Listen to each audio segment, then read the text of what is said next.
It is time to take a deep breath right here on a mental health break. Please remember, you are never alone.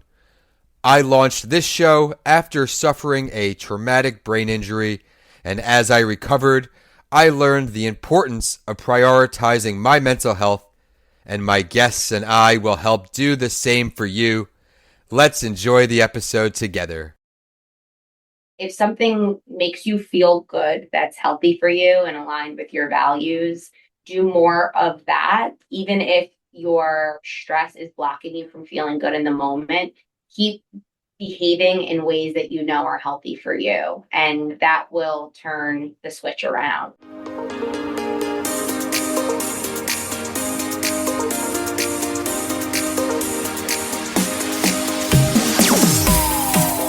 Mental health champions, we have a fun episode today. Shout out to Caitlin and Kelly. We are recording with someone that I met on LinkedIn. Catherine is a huge mental health advocate, licensed doctor of clinical psychology. She has so much to bring us today. So, Catherine, thank you for joining us here on a mental health break. Good to be with you. Thank you for having me. I'm excited to hear your story and, of course, the mutual overlap we were laughing about behind the scenes.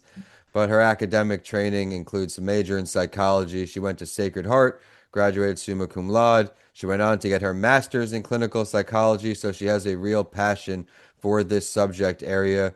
In addition to learning her story today, we're going to learn about her work with adults, couples, and therapy. She has expertise in assessments for trauma, anxiety, and obsessive compulsive processes. So I'm excited to dive into all this today. But before we get going, please share your mental health journey from wherever you feel comfortable. Yeah, of course. I've always wanted to be in mental health in some way, shape, or form. Since I was a kid, I've always been really curious about people, and that's carried with me throughout my life. I am very grateful to have grown up in a home where I always say my mom was never embarrassed of me.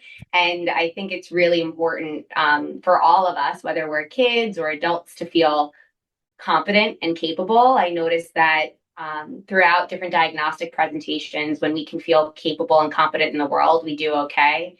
And I feel I've had my moments, as we all do, but I feel like that was really gifted to me from my caretakers. And my dad is an academic and always sparked curiosity within me. And so I've always really been inquisitive and wanting to know why people respond and feel the way that they do. And so, as I was going through my education, I was trying to figure out where that landed me. And psychology, to me, is this beautiful marriage of art and science. So, I really love understanding how complex the psyche is and realizing the research components of this, of how people operate and things that impact them. And so clinical research was always interesting to me, but I also really respect safety and security in relationships and wanted to be in the room as a therapist. And so that's what led me to want to get my doctorate in clinical psychology. So many great points you brought up, but I don't want to breeze past familial support. I can resonate with that, the power of having a support system. Would you say that's an important thing to have in your life, whether it's family, friends, somebody to take care of our mental health? Absolutely. We are a social species. There's mountains of research to support that. Attachment is real from the day we're born until the day we die. And when we have community and connection, that's medicine. So it's important to think through a lot of times when we're struggling psychologically, our emotions tell us to withdraw. And that makes so much sense. But with a lot of mental difficulties, we want to kind of do opposite action because when we put ourselves out there and lean on our supports, even when our brain tells us not to, that often gets us to a place of feeling better on the other side. I love that. So that's a great thing to have in your corner. Everyone, you're not alone. She's a great advocate here. We'll find out how to get in touch with her at the end of the episode. But other ways to take care of our mental health. Some things work for us, some things don't. It's not a one size fits all. What are some things you do to take care of your mental health on a daily basis? That's a really good point. I just want to highlight that before I jump to what I do. I think there's a lot of ways for us to find more general coping skills. And those are really useful, but we have to realize that we're all different, we're wired differently. And so we really need to think through what strategy is going to work for me. Someone who's an adrenaline junkie probably isn't going to feel great doing like slow breathing. So they might do better with like intense exercise. So thinking through like when do I feel best? Is it when I'm mobilized? Is it when I'm more grounded? And then finding strategies that are individually tailored is so fundamental. For me, that is exercise. I really have had to work through my relationship with exercise because I have two little kids at home. And so that changed when my life got busier and I had to go through two pregnancies. And I noticed for myself, I was really relying on that coping strategy and I had to rewire and be more flexible that movement is medicine for me, not necessarily working out in the way that I did before I had young kids. But when I exercise, I physiologically feel better and that really it calms my brain. It just feels like it's something that I do just for me. And I think it's important for us to all understand like who we are in our own lives. I have kids at home. I'm a therapist as a job, and so I'm absorbing nervous systems all day. To have a space that's just mine, it's so fundamental to my health and well-being. I love the message there. Exercise for me is a non-negotiable as well. It helps me not overthink and get through my day clearly. But you mentioned you're a mom, right? Can you give some mental health tips for parents out there? Maybe some tips to keep their kids mentally healthy, some things that you're working with. Yeah, absolutely. I appreciate that question. Any transition in our lives, whether it's becoming a parent, going through a health care, getting a job, getting married, all of these different things are unfamiliar. And when things are unfamiliar, that it's only natural that we would get stressed.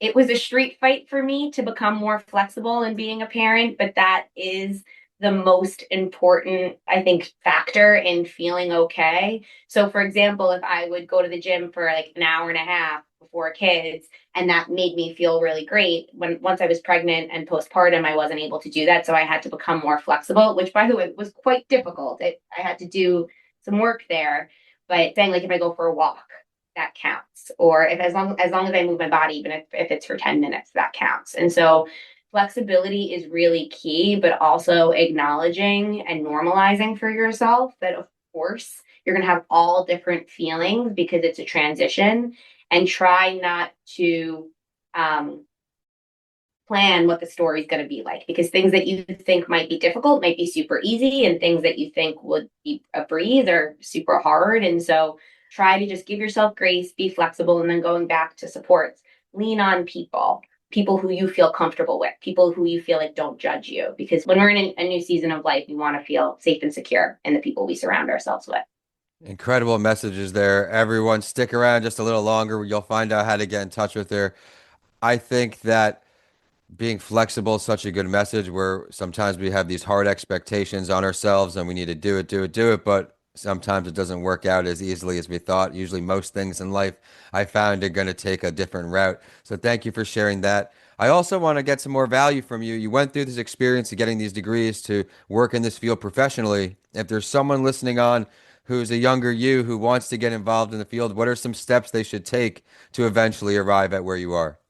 Yeah, there are so many different ways to be a mental health professional. So sometimes it can be overwhelming, the different options.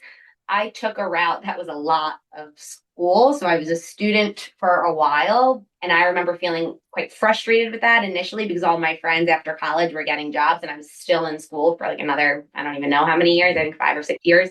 So that was something that I noticed I felt frustrated with when I was younger. But on the other side, I'm able to do so much with a doctorate in psychology.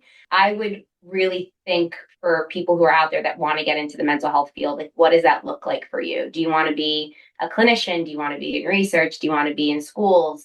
And then understanding that if you are a social worker, for example, there's more case management. So thinking through how do you want to interface with the mental health system and just write down what you want and then research the degrees afterwards and backtrack from there. And then you can figure out that piece. And then the logistical component, how much school do you want to go to? There's different real life factors that have to be considered as well. Thank you for sharing all that, everyone. It may seem daunting, the end goal, but you could take these steps you just shared to get there. I want to switch back to your practice now. You focus on depression, anxiety, OCD, PTSD. I know anxiety, a lot of these are very prevalent now. Are there any common themes you're seeing with people suffering from anxiety where maybe we can give a very basic intro level tip to help some people listening on in these areas that you specialize in? Yeah, definitely. The way that we conceptualize anxiety is an overestimation of the threat and an underestimation of our ability to cope with it. So, for those of us who feel anxious, whether it's a snake phobia or more general anxiety about the day to day, we typically feel like life is too much, this is too much, but not only is this too much, I can't handle it. And so, there's two things that we know are really effective: identifying what's the story that you're telling yourself and kind of trying to extract yourself to say, is this a trap in my thinking, or is this something that actually fits the facts of the situation? When we take a look at our thoughts rather than operate from our thoughts, that's incredibly useful. Sometimes when we're in emotion mind, though, it's too difficult to do that. And so we can always lean on behaviors. If you do what we call opposite action and you do the opposite of what your anxiety tells you to do, which I understand is quite hard, but if you can get yourself to do that, that actually teaches you that you can handle the feelings and that you're capable of managing the situation. So you kind of have to do the opposite of what your instincts tell you when your anxiety is playing tricks on you. I love that. Thank you for sharing. You want to dive into one more for us? Do we have time? Maybe some PTSD tips if there's some people. I know that it comes from a variety of areas, but I know you can add a lot of value. Yeah, of course. Trauma, there's this umbrella term of trauma, and then there's so much there. So I want to be useful in what I provide here, but there's like what we call, quote, big T traumas that is when our safety, our dignity are threatened. And then a lot of little T traumas that people go through throughout their life, things like divorce or losing a job, things like that, that are our safety isn't necessarily, or our dignity isn't necessarily threatened, but they still trigger these stress responses. And one thing about the post traumatic stressor process is that it feels really overwhelming and it feels like this is the rest of your life. This is a treatable illness. And I would just recommend people get really clear on the types of therapy that they're getting. There's evidence based treatments out there that get people healthy and get people healthy quickly. Any sort of treatment, it's not easy, but it is worth it. What I would say is do your research and try to find an evidence based treatment like prolonged exposure therapy, cognitive processing therapy, and get in with a professional because this is something that is treatable and you can get meaningful help. Can you share more on finding the right therapist? I know there's been misconception on this show where it is, oh, it doesn't work the first try, that's it, when that's really not the case. Can you bring some light to this? Yes, this is something that's really important. If we have some sort of medical ailment, we go to a specialist, right? I wouldn't go to a dentist if I had a heart problem. But for mental health concerns, people just go to therapy. And there's a real miss there. I think that the mental health field needs to catch up, that there's different specialists, there's different treatments based on what someone's diagnostic picture is. And so if it didn't work, maybe you were in a therapy that was misaligned with what you're going through. We know that some treatments actually can exacerbate certain things. I won't get into that. And then the other thing is you do have to feel comfortable getting back to this attachment piece. There's a specific factor in therapy that's different than other doctors. And that's, you're letting us into the most intimate part of your life. You have to feel comfortable with the therapist that you're working with. And so even if they're brilliant and they're specialists, if you don't feel good, leave. Try to find somebody else. Give it a few sessions, I would say, because it can be overwhelming. But after maybe 4 or 5 sessions, if you're not feeling comfortable, you can move on to somebody else. Just do your research. There are evidence-based treatments for different diagnostic pictures, like I said. So, we need to be smart consumers. Thank you for sharing that. And I couldn't get by without asking that because I know it's such an important thing. And everyone, I've learned so much, so I know you have too. Now I have to bring a question here where if you can help anyone out here listening today, Catherine, who's really struggling, going through a tough time, needs some good words, what can you provide them? There's so many different difficult things that are going on in the world right now. I think that I'm noticing just like a heaviness in the people who I interface with, both professionally and personally. And I would say if something makes you feel good, that's healthy for you and aligned with your values, do more of that. Even if your stress is blocking you from feeling good in the moment, keep behaving in ways that you know are healthy for you. And that will turn the switch around. The other thing that I would share is community and connection are medicine. So surround yourself not necessarily with the quantity of people, but the quality of people. When we have less resources to expend, how we spend our time and who we spend our time with is all the more important. And so it's okay to be choosy when you're feeling stressed out, because you have less bandwidth and less resources to expend. So you're saying it's okay to say no Mhm. sometimes. Yeah, it's a balance, right? It's okay to say no sometimes. And also think about if your anxiety or your depression or your stress is telling you to isolate and withdraw, is that going to make you feel good in the long term, right? So it's this dance between giving yourself grace and holding yourself accountable. I love that because I've learned that we can't be a best friend to others or help others if we're not helping ourselves first. Would you agree with that? Definitely. Yeah, absolutely.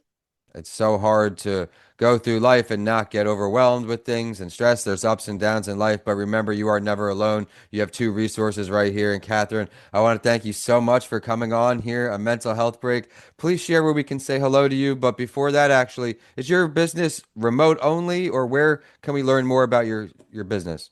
Yeah, so my practice is Nobile Psychology. We have an office in Babylon, New York on Long Island, and we also work remotely for folks who are in New York, and we have some availability for Florida as well. So we can see people in the office, we can see people via telehealth, and we're able to do good work both ways. I love it. Well, please share the website for you again and then where we can find you online. Yeah, so Nobile Psychology is our website. You can find me on Instagram at dr period cat Nobile or on Instagram at Nobile Psychology. And yeah, that's the main social that I'm on. I got lucky on LinkedIn then. Oh, and LinkedIn, of course. I I, know psychologists, we don't often go on LinkedIn in the way that I think other businesses do yeah. because we're kind of just siloed out. But I am on LinkedIn as well. So yeah, Catherine Nobile on LinkedIn as well. It is interesting with LinkedIn, different fields use it more, even all social platforms, it's all contingent. So Yeah. thank you I again forget that I for have LinkedIn sometimes, but I do go on there and I have someone that helps me with that. So that's another place you can find me. that's where we connected everyone, trying to connect with great guests for this show, and she surely did not disappoint everyone. Nobile Psychology, check it out online. Check it out if you're in the New York area, especially. This is a mental health break. Thank you for tuning in and keeping the show a top 5% global show. Remember to subscribe to stay current with our mental health advocates. And with that, we're signing off today. Catherine, thank you so much for coming on the show. Thank you for having me.